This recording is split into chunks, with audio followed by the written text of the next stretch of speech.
سنن ابی داؤد میں صحیح سند کے ساتھ یہ حدیث ہے، سنن نسائی کے اندر، سنن ابن ماجہ کے اندر نبی علیہ السلام نے فرمایا کہ جمعے کا دن تمام دنوں میں سب سے افضل ہے۔ اس دن اللہ تعالیٰ نے آدم علیہ السلام کو پیدا کیا، اسی دن ان کو موت آئی اور اسی دن قیامت قائم ہوگی۔ تم جمعے کے دن مجھ پر کثرت سے درود پڑھا کرو، تمہارا درود مجھ پہ پیش کیا جائے گا۔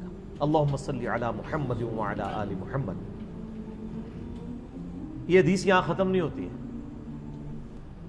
اس کے آگے وہ فرق آنے لگا ہے، بابوں کا خدا اور کتابوں کا خدا اور۔ ایک صحابی نے کہا یا رسول اللہ صلی اللہ علیہ وسلم، جب آپ مر جائیں گے اور آپ کی ہڈیاں مٹی میں مل جائیں گی تو کیا آپ پہ اس وقت بھی درود پیش ہوگا؟ اس کے جواب میں تو آنا چاہیے تھا 295C۔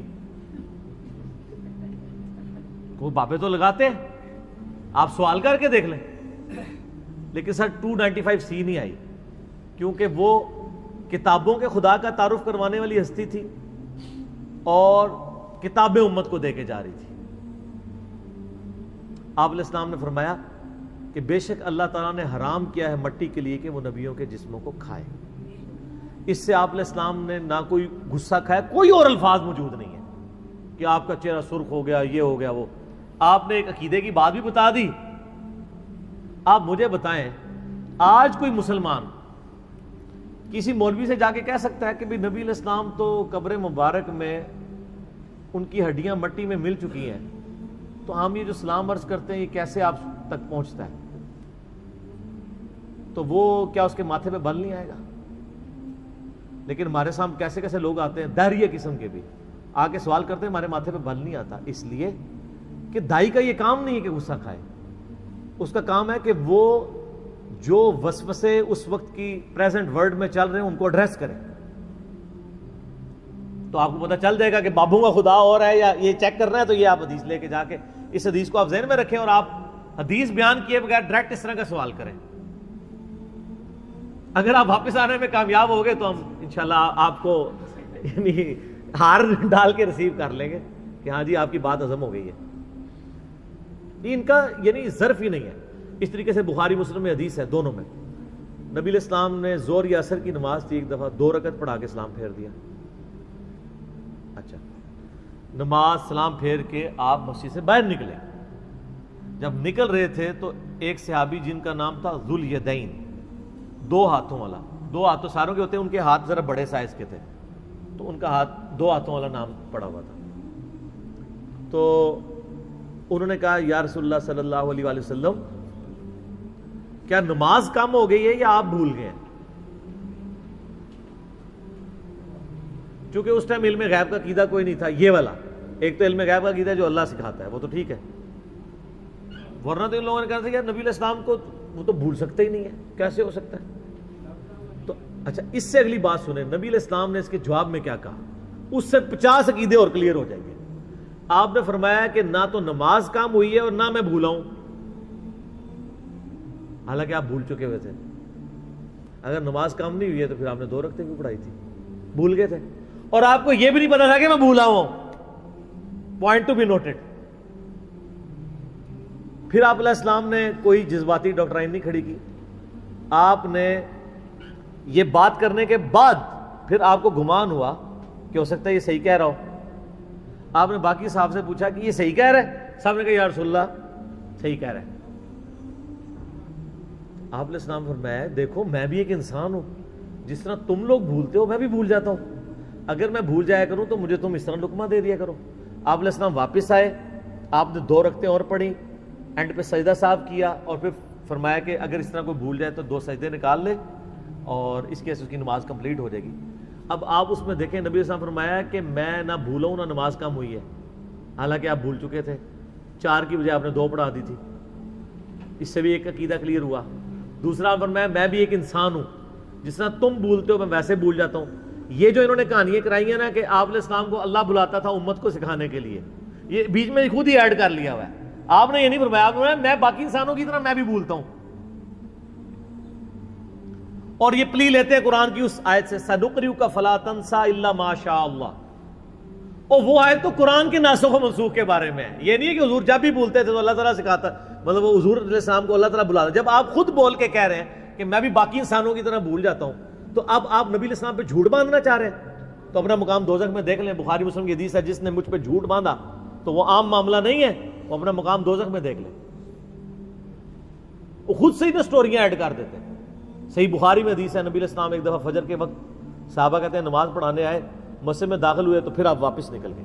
تھوڑی دیر بعد آئے تو آپ علیہ السلام کی مبارک زلفوں سے پانی ٹپک رہا تھا. تو آپ علیہ السلام نے نماز پڑھ کے پھر پڑھا کے فرمایا کہ میں جنبی تھا لیکن میں بھول گیا, مسجد میں آ کے مجھے یاد آیا تو میں واپس چلا گیا تو غسل کر کے آیا. میرے اللہ ہم میں سے کبھی شاید کسی کے ساتھ ایسا واقعہ ہوا ہو. اب آپ اس چیز سے کسی کی کو سمجھیں گے کہ فضیلت ڈاؤن ہو گئی ہے. انسان ہے, انسان کے ساتھ کچھ بھی ہو سکتا ہے, تو فوراً گستاخی کے فتوے لگا دیتے ہیں. تو یہ والے معاملات آپ لوگوں کے سامنے پیش کریں, لٹھ لے کے تھوڑے مگر ہو جان گے. بخاری اور مسلم دونوں میں حدیث ہے, نبی علیہ السلام نے فرمایا کوئی شخص محض اپنے اعمال کی بنیاد پر جنت میں نہیں جائے گا. ایک صحابی نے کہا یا رسول اللہ آپ بھی, شکر ہے 295 سی نہیں دوئے کہنا تنو شرم نہیں آتی, حضور نو مال دی کے ضرورت ہے, حضور دیتے ادنا غلامہ نو ضرورت نہیں ہوئے گی, وہ اللہ تک پہنچے نے. یہی کہتے ہیں نا, کہتے ہیں وہ نمازیں عبادتیں تو اللہ تک پہنچنے کے لیے ہوتی ہیں, جو پہنچے ہوئے ان کو کیا ضرورت ہے. وہ پہنچے کتنے نہیں, اگے جا کے پتہ لگے گا. وہ اتنے نہیں پہنچے ہوئے جتنے تسی سمجھے ہوئے ہو, کدھر اور پہنچے ہیں جتنے بے نمازی پہنچن گے. قالوا لم نکن من المصلین, دوستیوں سے پوچھا جائے گا تم نے کس چیز نے تمہیں دوزخ میں پہنچایا, ہو کہیں گے ہم نماز نہیں پڑھتے تھے. صحابی نے پوچھا یا رسول اللہ آپ بھی, آپ فرمایا ہاں میں بھی. اچھا حضور علیہ السلام کے بھی ماتھے پہ کوئی بل نہیں آیا. سر جو خدا اورینٹڈ بندہ ہوتا ہے نا وہ اتنا ہی منکسر المزاج ہوتا ہے. یہ آپ کے بابے ہیں جو کہتے ہیں جب تک ہم اس وقت تک جنت میں نہیں جائیں گے جب تک سارے مرید نہ لے جائیں. کتنے جنت نہیں کدھر اور ہی لے کے جاؤ گے. یہ تکبرانہ جملے وہ لوگ بولتے ہیں. اللہ کے نبی علیہ السلام نے اس بات کو پورے یعنی وثوق کے ساتھ بیان کیا. آپ یہ بھی کہہ سکتے تھے کہ ہاں میں بھی, لیکن الفاظ کیا ہیں, ہاں میں بھی اس وقت تک جنت میں داخل نہیں ہوں گا جب تک میرے رب کی رحمت مجھے ڈھانپ نہ لے. پورا احاطہ رحمت کا میرے اوپر ہوگا نا. حضور کہتے چھوڑی بنو تو تھوڑی جی چاہیے دیا, میرے تو امال ہی بڑے اونچے ہیں.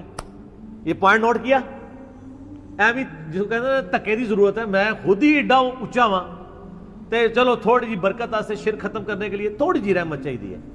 اس سے شائبہ ہو سکتا تھا. آپ نے اپنے آپ کو کتنا نیچے لے گئے. جب تک میرے رب کی رحمت مجھے پوری طرح ڈھانپ نہ لے تو میں بھی جنت میں نہیں جاؤں گا. اس کا مطلب پتہ کیا ہے کہ مجھے بھی رب کی بہت زیادہ رحمت کی ضرورت ہے. ہائے ہائے ہائے, امام الموحدین صلی اللہ علیہ وآلہ وسلم کوئی موقع نہیں جانے دیتے. تو پھر ہم کیوں نہ کہیں کہ بابوں کا خدا اور ہے اور کتابوں کا خدا اور ہے. یہ دیکھ لیں آپ, فرق دیکھ لیں. اور سنیں, بخاری مسلم میں حدیث ہے, آمد ہو رہی ہے جیسے شاعروں کو آمد ہوتی ہے. نبی علیہ السلام فرمایا کہ تم میں سے جو بھی ابن آدم کا بچہ پیدا ہوتا ہے نا, ہر بچے کے ساتھ ایک فرشتہ ہوتا ہے اور ایک شیطان جن ہوتا ہے. فرشتہ اسے نیکی کی طرف بلاتا ہے اور جن برائی کی طرف. ایک صحابی نے کہا سنو آپ کے ساتھ بھی, ہائے ہائے ہائے 295 سی نہ ہوئے تو کنیم ہو جانے. سوال تو بندہ پوچھ سکتا ہے, نہیں لگائی. آپ فرمایا ہاں میرے ساتھ بھی, لیکن میرے رب نے مجھ پہ کرم فرمایا اور اس شیطان کو مطیع کر دیا. اب میرے ساتھ جو شیطان اٹیچ ہے نا, وہ شیطان مجھے نیکی کی طرف ہی بلاتا ہے کیونکہ مسلمان ہو چکا ہے, یعنی جن جو ہے وہ. تو یہ پروٹوکول کس کا ہے؟ نبی صلی اللہ علیہ وسلم کا. کوئی شخص اللہ کے محبوب صلی اللہ علیہ وآلہ وسلم کے علاوہ یہ دعویٰ کر سکتا ہے کہ میرے ساتھ کوئی شیطان نہیں ہے, انشاءاللہ میں جو کہنا خیر ہی خیر ہے؟ کون یہ دعویٰ کر سکتا ہے؟ ہاں آپ یہ کہہ سکتے ہیں کہ میں جو قرآن سے بیان کر رہا ہوں یہ خیر ہی خیر ہے. یعنی مجھے لوگ کہتے ہیں نا یار یہ بڑے اعتماد سے بات کرتا ہے. اوہ میں اعتماد سے ذاتی بات تو نہیں کر رہا, میں اعتماد ہی اگر اس پہ اعتماد کھو دوں تو میرا تو ایمان ہی چلا جائے گا. اگر میں اتنے اعتماد سے کہتا ہوں ایاک نعبد و ایاک نستعین, کا مطلب ہے صرف خدا کو ہی پکارنا ہے, کسی بابے کو بزرگ کو نہیں پکارنا, تو یہ میرا اعتماد ذاتی نہیں ہوتا, قرآن پہ ہوتا ہے. اگر یہ نہیں ہوگا نا تو میرا ایمان ہی ختم ہو جائے گا. آپ اپنے ایمان کو روئیں کہ آپ یہ پڑھ کے بھی بابوں کو پکار رہے ہیں. میرا اعتماد ذات پہ نہیں ہے, اللہ اور اس کے محبوب کی تعلیمات کے اوپر ہے. عز وجل و صلی اللہ علیہ وآلہ وسلم. فرق آپ دیکھیں نا تو یہ نعوذ باللہ من ذالک کوئی اکڑ نہیں ہوتی ہے، بلکہ میرا ایمان کا تقاضا ہے. ایک مسلمان کو تو فخر یہ کہنا چاہیے کہ ہاں یہ قرآن میں لکھا ہوا ہے، میرا یہ عقیدہ ہے. اور جب وہ ہم عقیدے کی بات کرتے ہیں تو کہتے ہیں یار بڑا، کہتا ہے یار یہی گل صحیح ہے کہ باقی انہوں نہیں پتا. سر باقی تو کہانیاں کرا رہے ہیں، میں آیت پڑھ رہا ہوں. ہم پڑھتے ہیں ایاک نعبد و ایاک نستعین، آپ پڑھتے ہیں سن فریاد پیراں دے پیرا میری فریاد سنی کن تر کے ہو. تو فرق آپ دیکھ لیں کتنا فرق ہے. اچھا ہم کہتے ہیں قرآن میں لکھا ہے، اچھا کہتے ہیں پھر اے کیوں لکھا ہے؟ وہ قرآن اس نے نہیں لکھا ہے سن فریاد پیراں دے پیرا. ہمیں قرآن سے کوئی چیز بتائیں وہ ہم ضرور مانیں گے. یار ملے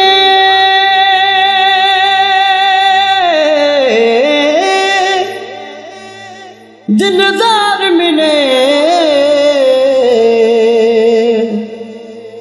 تد یاری لاون چشے کافر ہے جڑا لا کے یاری پچھوں آنکھیں میری بس ہے.